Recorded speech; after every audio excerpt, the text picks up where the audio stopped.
लड़की से प्यार ने कर दिया नौजवान को अंधा। वहीं सड़क पर कानून की धज्जियां बिखेर दी गई हैं। कराची में लड़की से मोहब्बत के चक्कर में दो आशिक लड़ पड़े। एक लड़की गाड़ी में अपने नए दोस्त के साथ शार फैसल पर जा रही थी।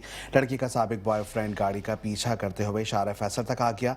बासर नौजवानों ने एक दूसरे की गाड़ी पर फायरिंग की। फायरिंग में मुलविस दो सिक्योरिटी गार्ड को ASF ने हिरासत में ले लिया। पुलिस की बासर अफराद को बचाने की कोशिश। नौजवानों के बजाय सिक्योरिटी गार्ड्स के खिलाफ भी मुकदमा दर्ज करा दिया गया।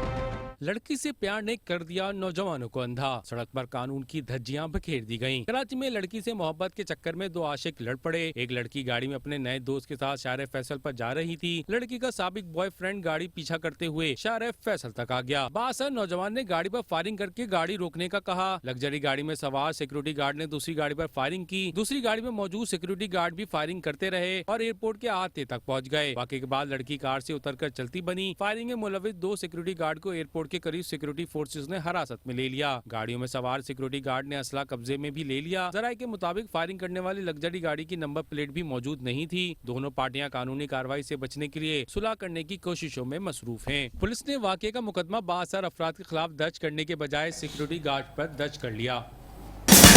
मेट्रो वन न्यूज़, हर पल की खबर।